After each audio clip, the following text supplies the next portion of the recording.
decided they would vest executive power in one individual. So the question that arises from this first sentence is, was this a grant, and also a grant or an or a vestiture of executive power,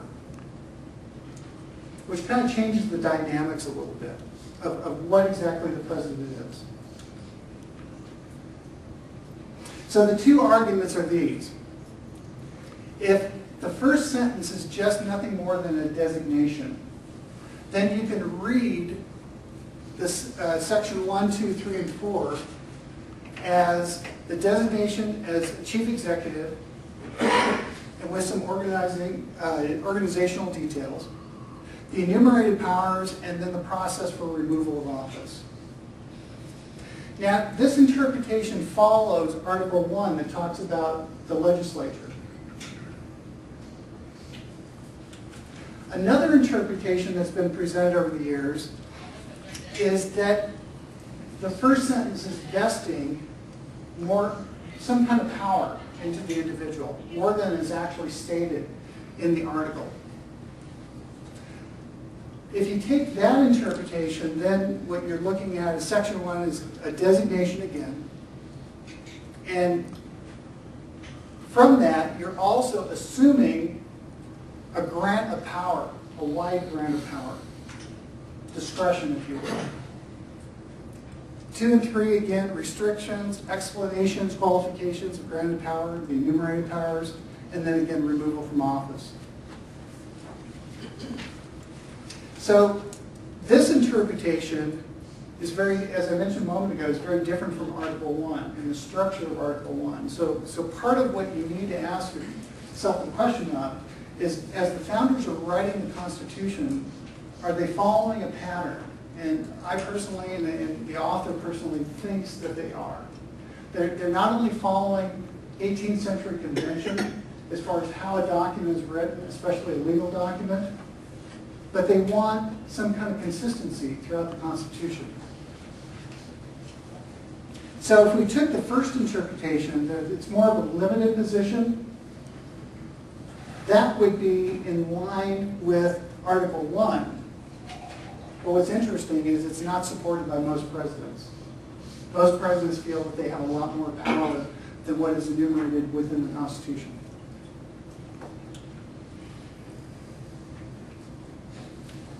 '18th century lawyers, and many of the framers were attorneys, but were lawyers, they commonly wrote documents that bestowed power, and they wrote them in a particular structural form. And those types of documents, I listed a few here: trust, wills, charters, for example. But this is the kind of the formation of a document. A designation, followed by organizational details, followed by the enumerated powers. So there's definitely a structural pattern that they use when they're constructing legal documents, especially grants. So then the argument would say, if it was a vesting clause, if that first sentence was basically saying that the president had more powers than were actually talked about within the document, enumerated within the document, that it would be unique from the rest of the Constitution.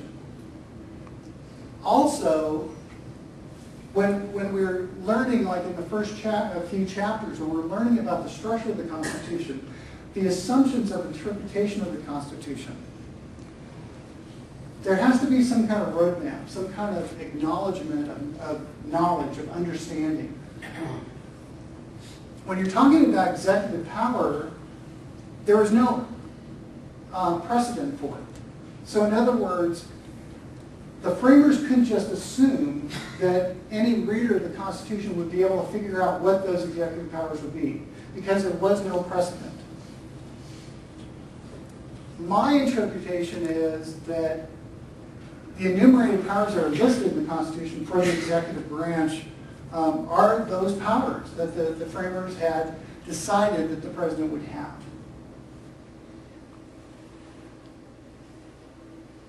These are the reasons. If you haven't read through these yet, No uniform understanding of what executive power should be. Sections 2 and 3, the way that they're worded as grants. So indicating these are the things we're granting to the executive branch of the government. These are the things the executive will be able to do. The anti-federalists thought the office was too powerful, just the way it was written. And lastly, during the ratification debates, and of course those ratification debates within the various states, the first sentence never was brought up as a point of contention. People weren't arguing about the language that was used.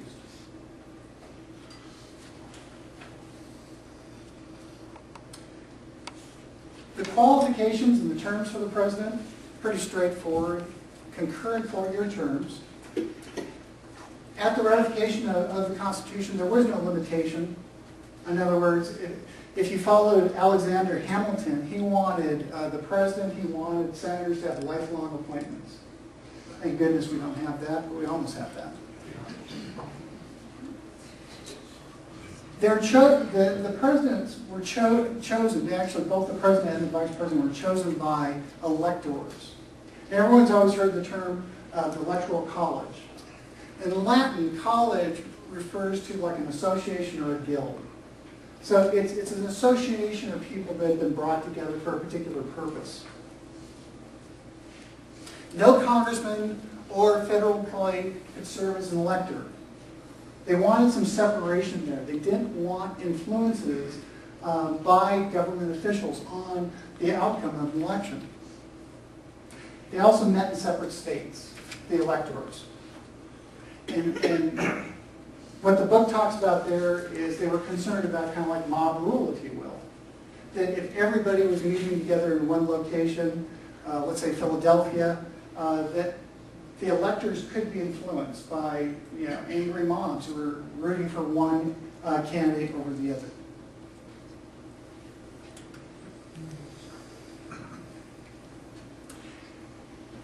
There were procedures for the electors, for counting the ballots. This was all done under Congress's watch.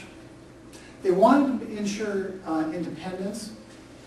Part of the reason why the electors were chosen is they wanted people outside of the government, outside the regular operation of government, that were more of an ad hoc group of individuals. Again, some separation between Congress and the actual process of electing the president.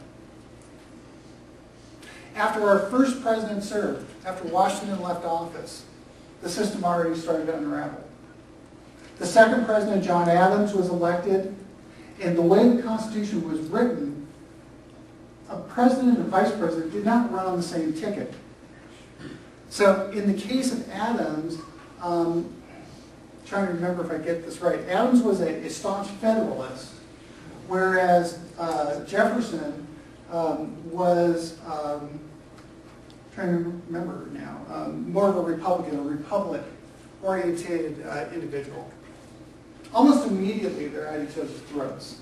And by the end of that 4-year terms, these two gentlemen who, prior to becoming president and vice president, they had a good relationship. Afterwards, they didn't speak again for years and years and years, like 20 years. There was huge division.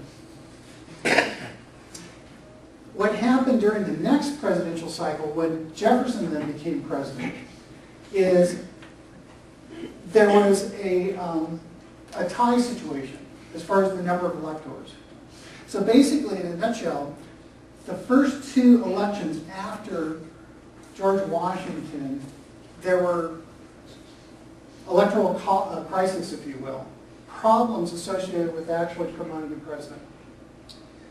But I mentioned a moment ago, the 12th Amendment, what that did is that caused the president and the vice president to run on one ticket, which eliminated a lot of the problems that we were experiencing in the first two elections after Washington.